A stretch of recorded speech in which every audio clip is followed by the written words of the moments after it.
some interest in this hand-painted stuff, and perhaps there's not enough other people out there explaining how to go about doing it. I don't know. But yeah, I'm gonna, paint this and talk a bit about it. If that sounds like it's of interest to you, maybe this video will help you, maybe it won't. I don't know. But either way, I think I'm gonna get started. Okay, to save some time, I just went ahead and modeled this in advance. It's so simple, I didn't really figure it was worth showing. The way I did the UVs is not how I normally would do it, but what it'll do is make me only, or allow me to only have to paint one side, and it'll just kind of repeat it around, rather than, I didn't see any reason to, paint multiple sides of this thing, since they're going to be so similar anyway. I'm using the Google Summer of Code Paint branch, which you can find builds on graphicall.org. Um, Most of the features are planning to be merged around 2.72. So if you're watching a video, in the watching this video in the future and you have a build after that, you should have these features. One of them that it has is if you don't have a texture on your model and you go into texture paint mode, it'll automatically set one up for you. So even if this is like the default cube without UVs, I could just go into texture paint mode and start painting on it and it'll work, which is really nice. And that's managed over here in this layers tab. Like if I had multiple materials and textures or stuff, all that stuff would be listed in here, and then you can select between them so you know which one you're painting on, rather than, the old way where you have to tab in and out of edit mode. And as you can see, you can add more textures through here too, which will automate, rather than, manually doing it with all these settings. So that saves a lot of time. It's not perfect. I noticed that like this did not update. If I select this, it will. But even then, I can't see the UVs, so I still have to, do the old-fashioned way where I tab into edit mode and pick a texture and come back out. You can see now I have the UVs over here. So maybe some of that stuff would be fixed. I don't know. I don't know how complicated that is.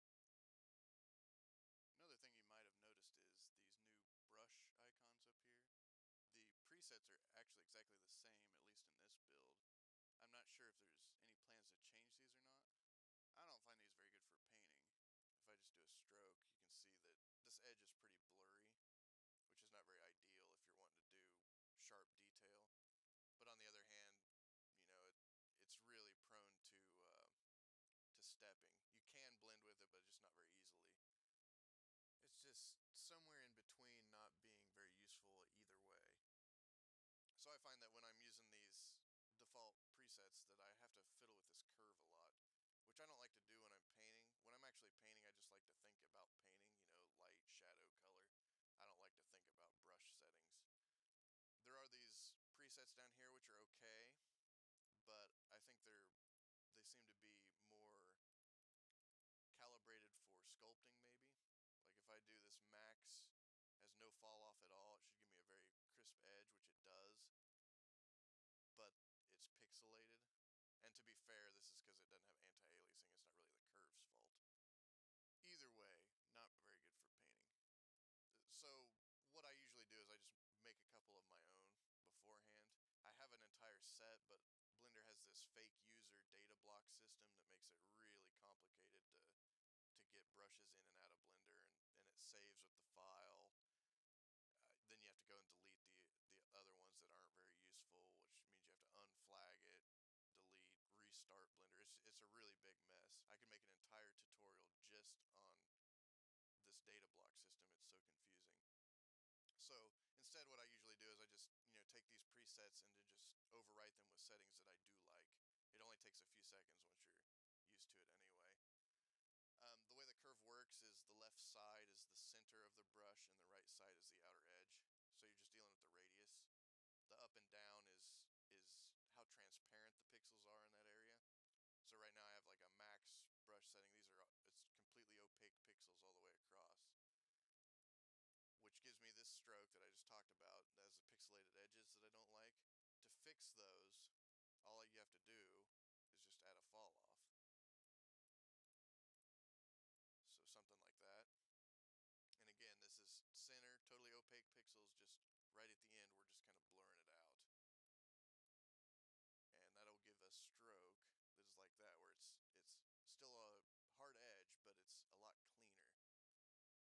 brush that I want is totally the opposite, where it's completely soft. And to get that, I just start with this diagonal and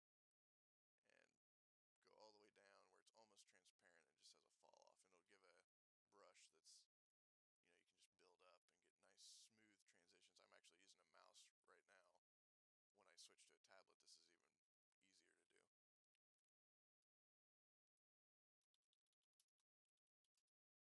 Another thing to be aware of with the presets is that the color picker is actually not a global setting, it's per preset. Each preset will have its own color. So if I select red on the soft brush and then switch to hard, you can see that it's not red anymore, it's white. That's what I had last selected. This can be tedious sometimes, I find, when painting, because I will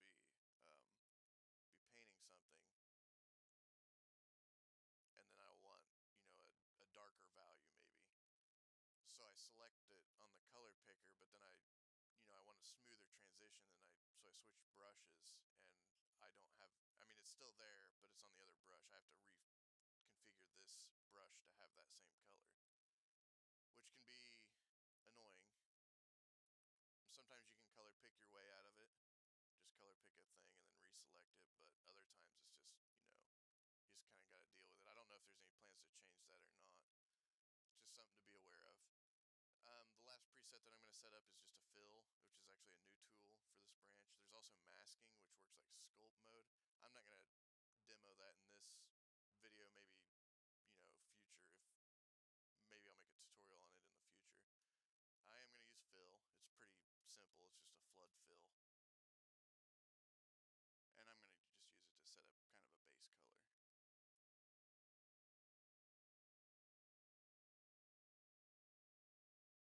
I want like a cool brick look for most of this.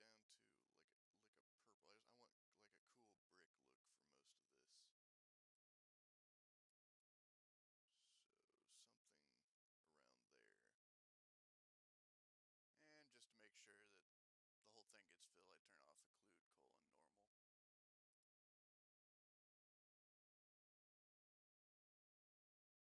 :normal.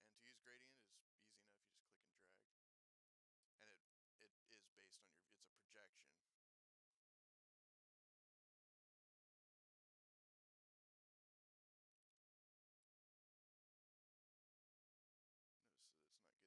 top piece. I don't know why it gets these, but not that. Maybe the angles on these is a little off. Another feature of fill is if you go into paint mode in the UV image editor, there is an additional option for fill threshold. By default it's 0 and it's only going to fill one little pixel. The higher up this goes, the more colors it'll bleed into. So if I just do like a 0.010, it's going to fill in all this black. So like that, it's a fill tool. About every image editor has something like that. Let's see. Before I forget, I want to turn these back on. And the other thing I wanted to do is change the top piece and the bottom piece more to a warmer gray, like a different material than what the middle part bricks are going to be. So to do that, I'm just going to switch to a hard brush, change it to color blending mode, and with the color I want. And then I'm just going to paint it over in here. And with the color blending mode, it's going to keep the values the same, but just adjust the hue on those pixels to get something like that. Since these are going to be the same material, I don't want this to get quite that dark. I want a little bit of a fall off, but that almost looks like it would be the material itself is interacting with light a bit different. So I want to brighten this up just a little bit, and I'm just going to use a mix with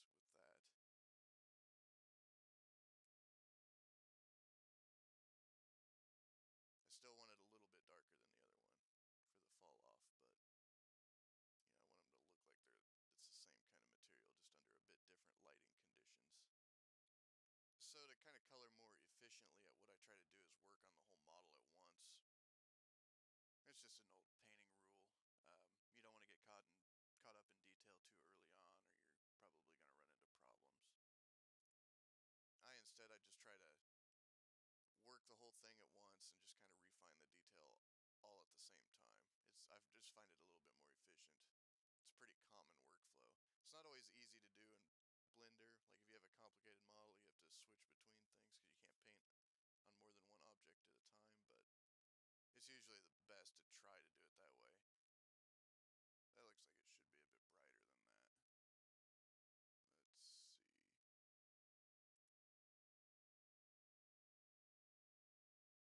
You can see that there's a face pointing almost straight up. If light was coming down, it would catch quite a bit of light. And on the other hand, underneath these, there should be more shadow. So I find it better just to block in big stuff like that first, which is what I'm going to do here. I think that's a bit too bright. Let's tone that back a bit. And I'm not going to be perfect. This is going to be a really beat up thing by the time I'm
done detailing it anyway, so no reason to try to get perfectly straight lines. I think I'm going to make this a little bit cooler underneath. That looks a little better. I think that needs to be a bit darker.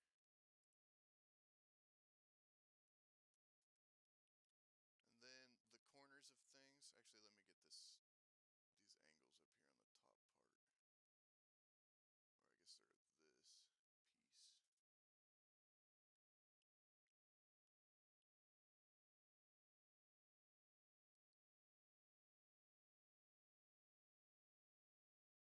Because you know this thing, if this thing was outdoors, you know, there'd be dirt flying everywhere and this thing would get pretty dirty. But it also erodes from, you know, the wind blowing the dirt. And the weakest points on things is usually the edges. And so it chips away pieces and then exposes new material, if that makes any sense. So I usually use that, you know, to pull. You know, I'll make these corners lighter and stuff. You'll see what I mean.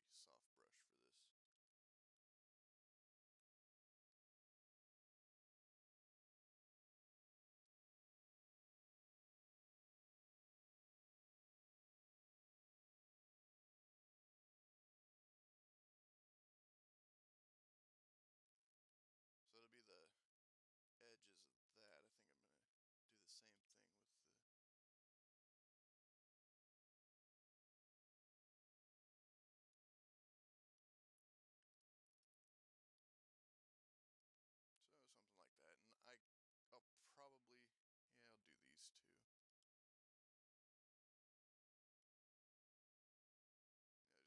I'm going to use a new tool, which is the line. Oh, if it'll let me. The hotkey didn't seem to be working.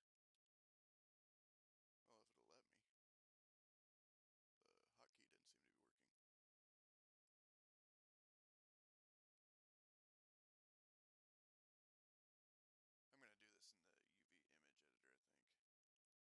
And I'm just going to kind of sketch in the bricks. I don't know if there's a way to constrain this or not. Was not anything I tried, but Blender hotkeys tend to not be anything that I try. It kind of just does its own thing.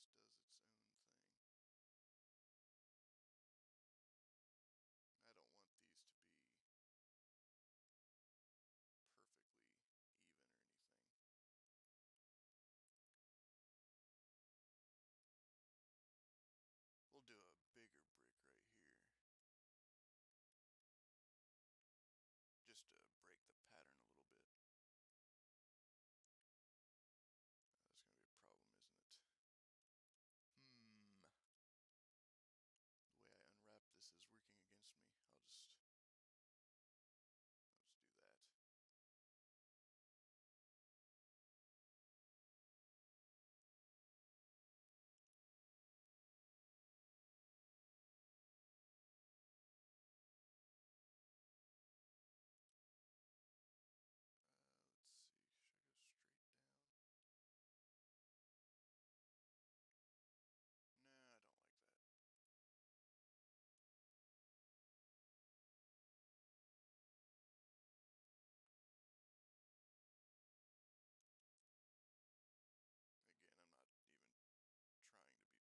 stones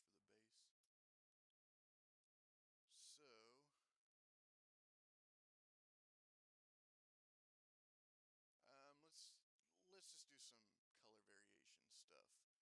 A lot of people, it's a style choice. A lot of people will do, their habits is I'll do a blue, and then down in the shadows it'll be a dark blue, and then in the highlights it'll be a light blue. I tend to go for more analogous color schemes, I guess. And analogous means on a color wheel, the colors are close to each other. It happens in nature a lot. If you see like grass, the grass will be green, but the highlights on the grass will be like a more yellow green, and then the shadows will be more of a blue green. It's because the direct light is getting hit by the sun, so it's a warmer color. The shadows is from the reflection of the blue sky. And I usually try to do that. I vary it even more sometimes. Just, experimentally, I'll just start throwing reds and stuff in there. I don't know if I'm going to do that in this demo or not. Maybe. So to do that, you just don't really be too careful, but I want to just, start dabbing in some colors here. Oh, I'm on a line. No wonder it's so screwy. Let's try this again. Maybe get some more greenish blues in there. And there's a property of colors that is, it's all relative. If I do a gray, since I'm on a blue, if I just go straight gray, no color at all, and put it on this blue, it's gonna look almost like it has warmth in it, almost like it's like this. It really does have some color into it. Even though it doesn't, it's pure gray. On the other hand, if you put it on a warm color, it almost looks like it has blue in it. And every color will do that, but it's easiest to see with gray. So sometimes I will just, start dabbing little blotches of gray in there. It seems counterintuitive, but just adding gray can actually add color variation because you get warmth without actually adding the complementary color to whatever you're painting on. So I'm just dabbing around here. This will make more sense later on why I'm doing this. I'm just trying to get color variation in there. I'm not really trying to paint the bricks. I'll come back and blend these, but for now I'm trying to generate happy accidents basically. I think I will try to push this a bit and maybe throw some oranges or something in there. Some reds. Let's do these two because I don't want to just work on one area like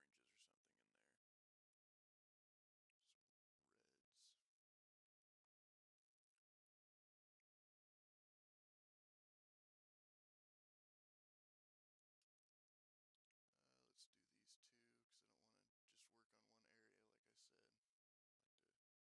I like to work the whole thing. Another thing you could do here is actually use texture brushes. I'm just keeping it simple and sticking to round. It's there's a tendency for a lot of people they focus more on the brushes than the actual art aspect in digital at least. Back when I was on gouache, nobody ever asked me what kind of brush I use, but in digital it's always, oh, if I just had his brush I could paint just like him, which it's not really how it works. But having a texture on it, it can speed things up quite a bit.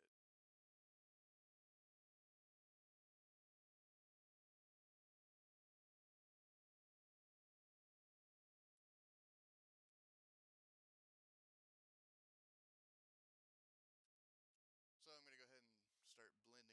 I'm actually going to blend them mostly with this hard brush. And to do that, I just color pick what's there and then kind of smear it around a bit and try to make it work. And I'm paying attention to the value. Color you can kind of do whatever you want with, but value it'll look really wrong if you don't do it correctly. And value is just how dark or light a color is if you didn't know that. Color is almost like an illusion.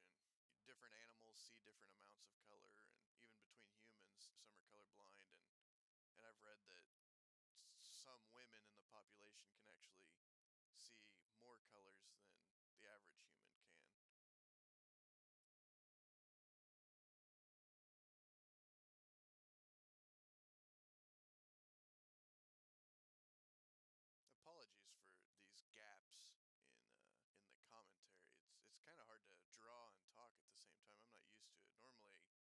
just throw on a podcast or something and just paint away. But it's actually kind of interesting how difficult this is to do. I paint all the time, so most of the stuff going through my head as I'm doing this is really routine, but needing to actually speak it out loud kind of makes me second guess myself a bit, and it's difficult. You know, people who do this stuff, props to you, because a lot of you guys make it look a lot easier than I think it really is. I'm probably going to lose a lot of that gradation that I had at the beginning, and that's okay. It was mainly there to give me a starting point. I can always add it back at the end if I want it. It's uh, it's a thing in art. The most daunting thing is a blank sheet of paper, right? So the easiest thing I find is just to get rid of that as quick as you can. It doesn't even really matter how. I could have painted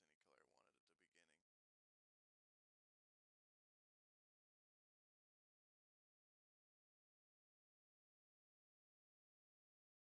I'm not too concerned at this point if I lose that initial sketch that I had. By the end of it, the lines are too perfect, and I don't want to keep it that way. I don't want to say it's not realistic, but I don't find it interesting, I guess. Oops.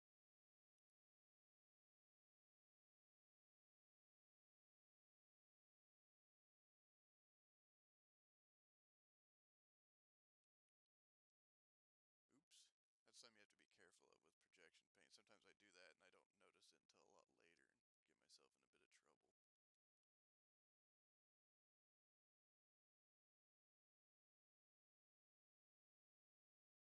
and get myself in a bit of trouble. Oh, and this is the color palette. I didn't show that. I don't usually use that. What happens is if you hover and have the color picker selected, which is S, and then you click, it'll add the colors to that. In most image editors, the way you color pick is you hold down a button, is usually Control or Alt, and then you click on something to pick the color. In this case, you just have to hover, and I'm not used to that, so oftentimes I'll have like 20 colors by the end I'm painting in this color palette that I didn't even intend to do. It's just kind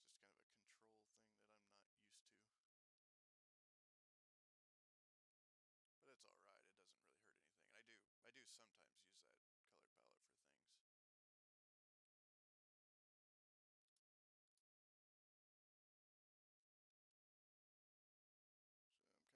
So I'm kind of emphasizing these lines and things in here.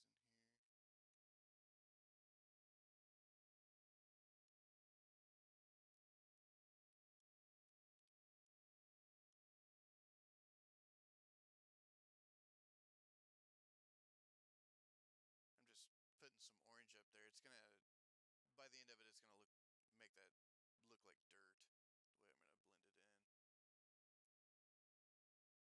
end of it, it's gonna make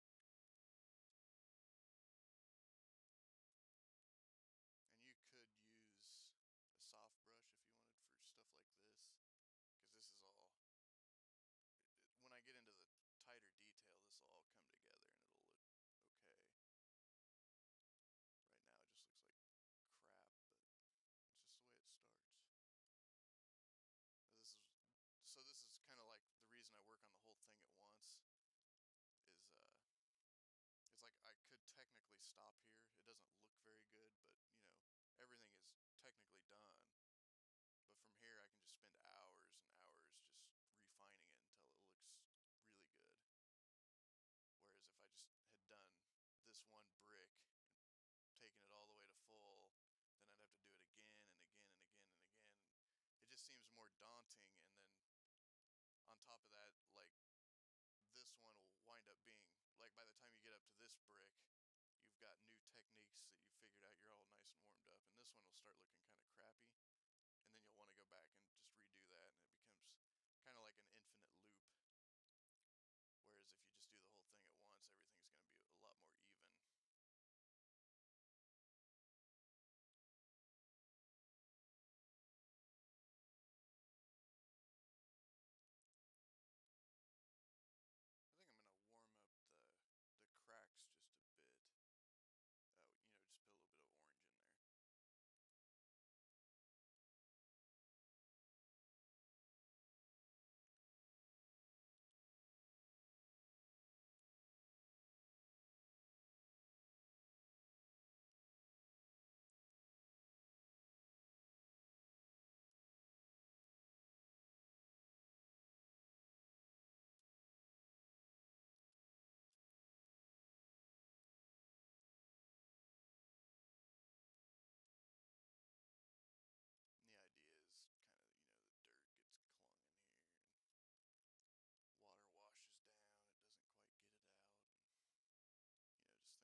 less like splotches of paint, more like solid objects at least. I'm gonna add in some orange down here too for the same reason.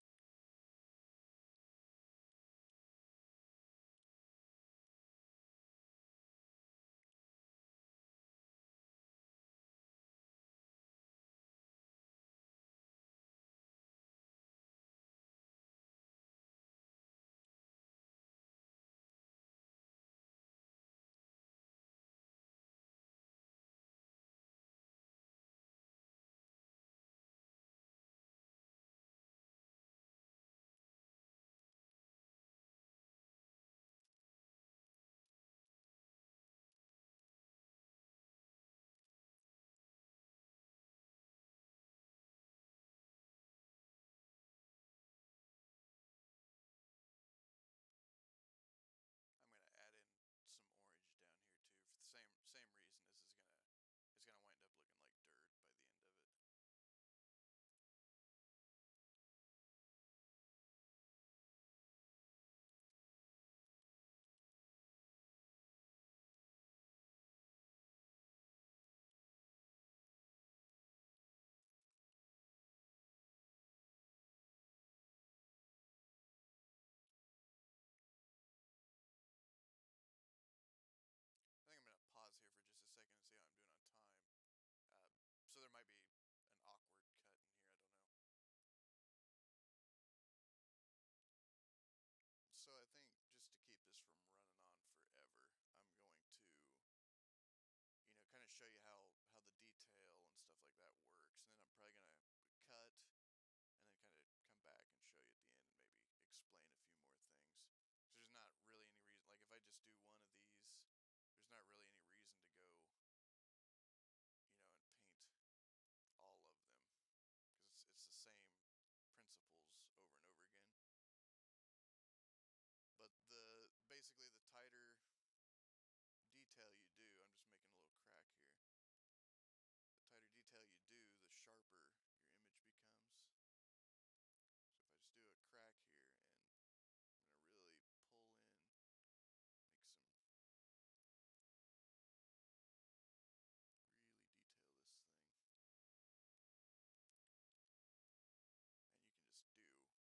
we'll add a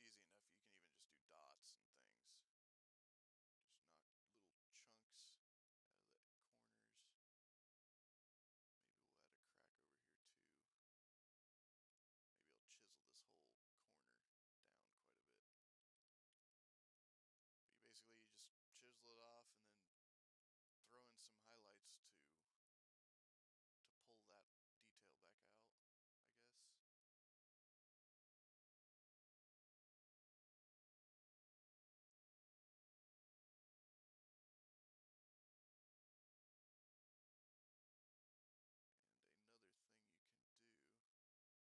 mean, some of this just gets into, fundamentals of painting, which are a bit, a little broad for just a little single painting demo. Maybe I'll continue doing these and fill in on some of that stuff.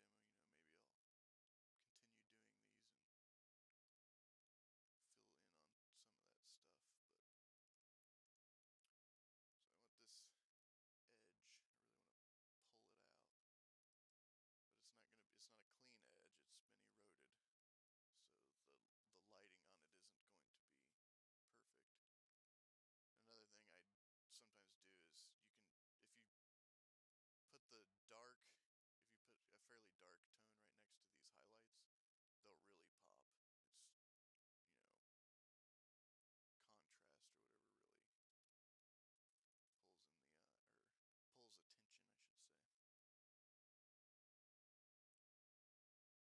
the eye, or pulls attention, I should say. I'm just gonna do basic.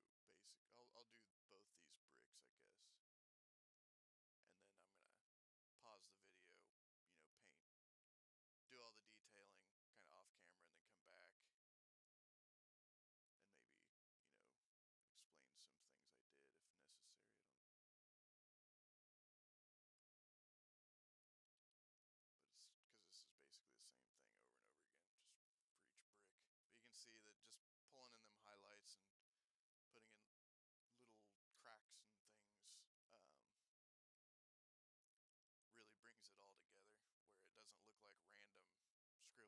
this stuff does. It starts to look like a kind of a polished face, but with a lot of color variation in it.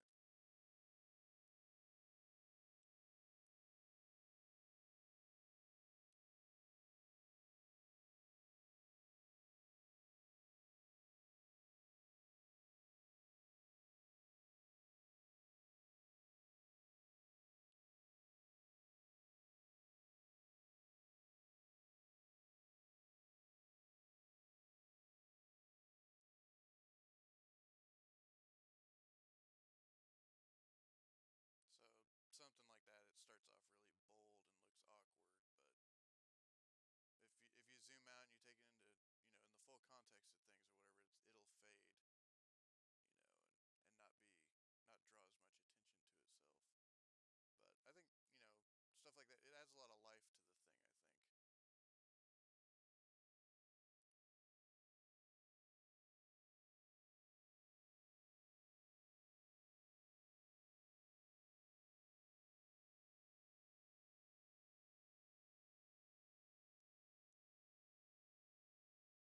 I don't want to go too crazy with the cracks and make this thing look shattered or something where, that just wouldn't work. But at the same time, I do find that kind of stuff really fun to paint. I just have to err on the being a bit conservative if I can.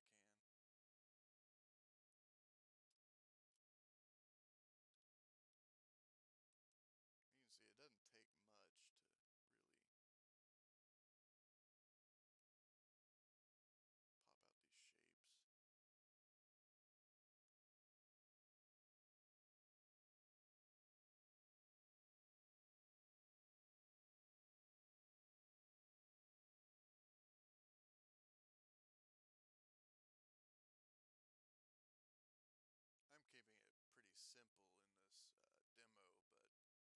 but the cracks and things on this are an area you can really play with stuff like that. Do overgrowth or just cake in some dirt in there and things like that. Just for time's sake or whatever, I'm just keeping this pretty minimal than how I would normally do it. But I find stuff like that really really fun to paint, and it really it adds a lot of character, I think, to stuff like this when you can put things like that in.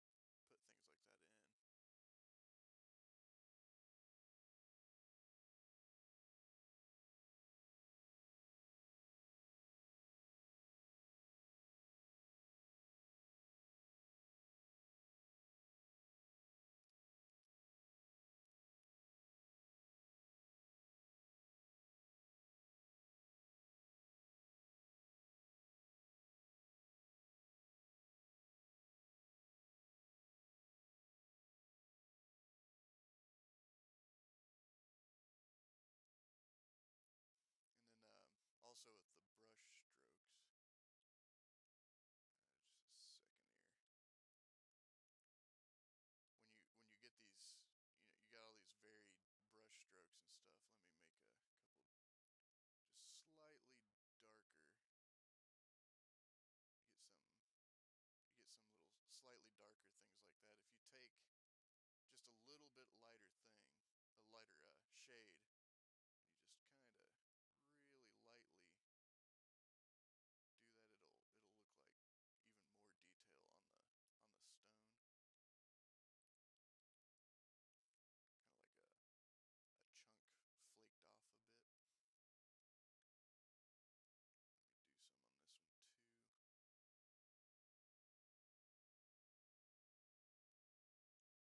Let me do some on this one too. So again, I got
done. It is the same technique I showed, repeated over and over again. I didn't change brushes or anything like that. It's if I zoom in and just analyze this one block, you can see, well, I got some orange color in there. It looks like a little purple, some blue green, and some gray. And then I just pulled out highlights and, maybe put in a little bit of shadow. Same story for every block. It's, you know, time and and practice is all you really need if you're not used to painting to get to this point. Another thing I should talk about is when I do like cracks and dirt, I try to ground that kind of stuff in reality a bit, if that makes sense. Like this bottom piece you can see is pretty dirty and worn down and damaged compared to this top piece, which it still has dirt and damage, but just not to the severity of this bottom part. And that's just it's basically because this is lower to the ground. More dirt's going to accumulate down here, be it just blowing around or even rainwater washing on this down the column is going to just accumulate dirt down there at the bottom. And being low to the ground, even a little kid could climb on here and maybe rub their shoes and chip away these corners and things where they're less likely to be up here and damage this as much. I just try to keep that stuff in the back of my mind. It's not anything that anybody notices, but I feel that it gives my worlds a bit more authenticity than they otherwise would have. Even if they're highly stylized, it it works out that way, which, most of my stuff tends to be pretty stylized. But yeah, I think the last thing I'm gonna do, I'm gonna add that a bit of that gradient back that I had that I've kind of lost. I'm just gonna use this masking tool. If you've never used this, you just turn it on and then all it's doing is whatever you have selected in edit mode, whatever faces, I should say, is what it's gonna limit you to paint on. Easy enough. And I'm just gonna use that with the fill tool. I was messing with this earlier and it seems the gradient doesn't work with blend modes. Like normally I would do it like a black to white and just turn on multiply, which will cancel out the white, and then paint it on here and I'll just get like a darker transition down here to nothing. But blend modes don't seem to be working. So the workaround is I'm just gonna go black to black, but then turn down this alpha on one end. It'll give me the same effect, it's just a different way to do it. Let's see, I need to turn strength all the way down. And I just want this to be pretty subtle. Yeah, that's fine. You can see that, it's not anything that I would want anybody to notice necessarily, but it just kind of indicates that there's a little more light up here than there is down here, and that just kind of gives it a bit more depth. That's all. But yeah, I think that's gonna do it. I'll try to upload this model somewhere in case